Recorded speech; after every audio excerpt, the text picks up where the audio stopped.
Hey there, dirt bike people. I'm Chuck from TrueTech, and this TTR 230 has been sitting in a shed for over 7 years, and today I'm going to get it running. First off, this gas, I'll smell it here. Ugh, terrible. 7-year-old gas. This is going to be a good one. Pull the seat off.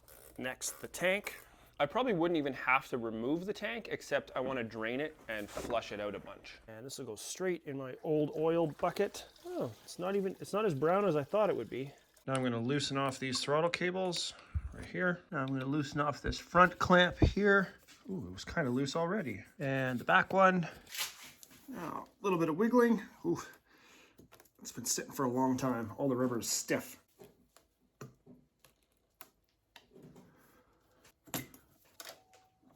Voila. And while I'm at it, I might as well see what the air filter looks like. I am a little bit concerned about that. The air filter is not dirty, but it is getting a little bit brittle. I can see that everything is clean, so I'm going to leave the air filter so that I can order a new one, but I can ride it today. Next question is battery. Well, it's not even really a question. Battery's going to be shot. I have new batteries on the shelf. Oh, look at that. It doesn't even have a battery in it. Perfect. Okay, first things first, we'll get this float bowl off of here. It is not even terrible. That is a miracle. This float pin is a little bit stuck here. You want to be very careful with these types of float pins. If you hammer on them too hard, you can break off these arms and then you're screwed. So I've got a socket here, a tiny little socket that'll fit just over that pin. And they are not usually this tight. It's quite a pain in the ass. This one is unusually bad. Okay, a bit of a different approach here. I've got this thing in the vise. Oh yeah, much better right away. Oh, I don't think I've ever had that much trouble with one before, but we got it out.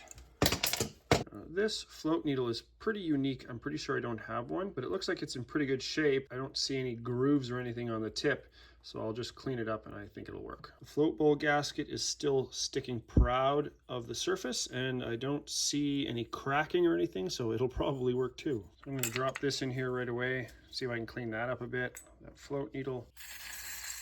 Just set that there for now. Pull out the main jet and the E-tube. Looks like they're coming together. That's fine. Now the pilot. These jets don't even look very bad, but we'll clean them. I think this is going to work really well. For the fuel screw, I'm going to count how many turns out it is. We got half, 1, 1.5, 2. Okay, we're 2 turns out. I'll yank this out of there. So we got the fuel screw with the spring, and this one does not have an O-ring and a washer down there. I'm going to pull out the needle seat. I'm going to be careful with it. Don't want to oblong it or anything. I'm just going to put a new O-ring on it. This bike does not have a lot of time on it. It's just been sitting forever. So I'm just going to replace that O-ring there because I don't want that to leak. I'm just going to pop the top off. I'm not going to pull the slide out. I'm going to clean it without doing that. That gasket is stuck on there. That's okay. It can stay there. I'm going to pull that choke plunger out and clean that circuit. I'm going to get this thing soaking here for a bit to break down any of that fuel residue that has built up over the last 7 years. I'm specifically targeting those orifices there. I want to get this carb cleaner all through those orifices into that choke plunger hole there, and then I'll just give it a general spray. Drop it in there for half an hour, and that and this in here. Okay, 1, 2, skip a few. I have rinsed this off, came out of the ultrasonic cleaner. These, I just rinsed them off with brake cleaner after having them soak in carb cleaner for a while, and we can start putting it back together. I've replaced the O-ring on here, just from my O-ring wall. This here, it's not cracked at all.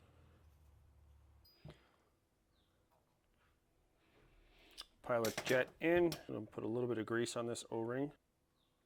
It's very easy to cut that O-ring, so I put grease on it and put it in very carefully. Now to reassemble this nightmare of a float arm.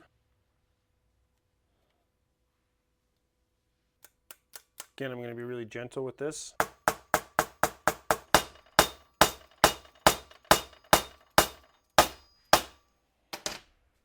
Now this float level here, let's see if I can show you. So when that float arm touches that spring area, that's your float level. So it's pretty much level here. You don't want that spring to be compressed at all. I want it to be just a little bit leaner than that. So I'm going to bend this tab a bit and then recheck the level. I'm happy with that right there.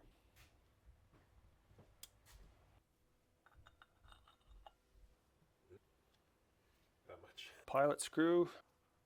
So we'll go all the way in, count my turns here, put my choke plunger back in. I don't put the choke plunger through the ultrasonic cleaner because a couple of times I have done that and then the choke plunger gets all sticky. Okay, looking all pretty inside and out. Just slide that in, always a little bit tight.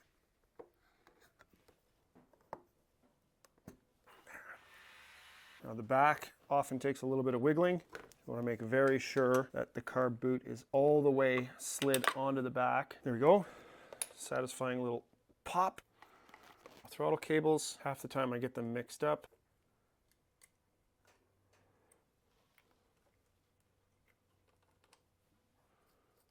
Okay, now I just kind of put this back close to what it was. You just want to make sure that you got good throttle free play here. Got a good 1/8 of an inch. You can feel that at the throttle housing. See that there as I'm twisting the throttle a little bit? There's some wiggle room there. Good to go. I'll just slide this on. I'm going to put in a fair bit of fresh fuel. Now I'm going to open up this petcock here a bit and let it run just to flush out any gunk that might be in there. It's looking nice and clean. Plug that back in, put it to reserve, get a battery in there. All right, choke on, nothing. Oh, key. Is there a key? Oh, there we go. Oh, there's a start.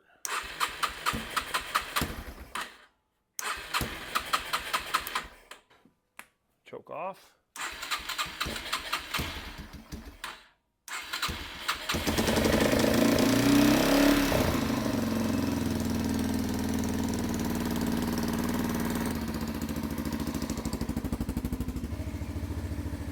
Now after idling for a few minutes, the idle is coming up. That's very common after I do a carb clean. I'm just going to reach in here, turn the idle down a bit.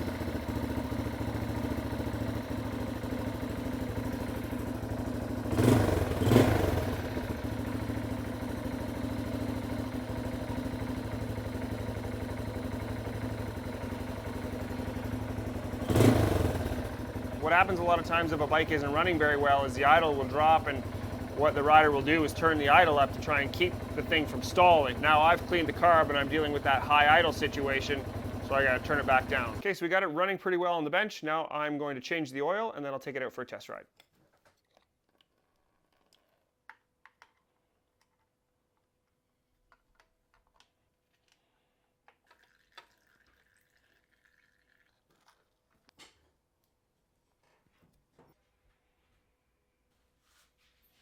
There we go, just finished test riding. Needs a good wash, but my job is to make it work, not to make it pretty. Anytime a bike sits for this long, you want to make sure that the brakes are working, tire pressures are up, throttle isn't sticky, hand guards, free play, all those basic things. I did the final level on the oil. Bike is running great, idles, accelerates, works good at steady throttle. Pretty simple, I just put a new battery in it, cleaned the carb, and changed the oil, good to go. I've got an air filter on order and I'll get him to put that in, but he can ride the bike for now. If you like this video, I'd appreciate if you let the algorithm know with a thumbs up. If you want to see more content like this, go ahead and subscribe and hit the notification bell. If you want to see what I'm doing on a more day-to-day basis, you can find that content on Instagram. Thanks a lot for watching.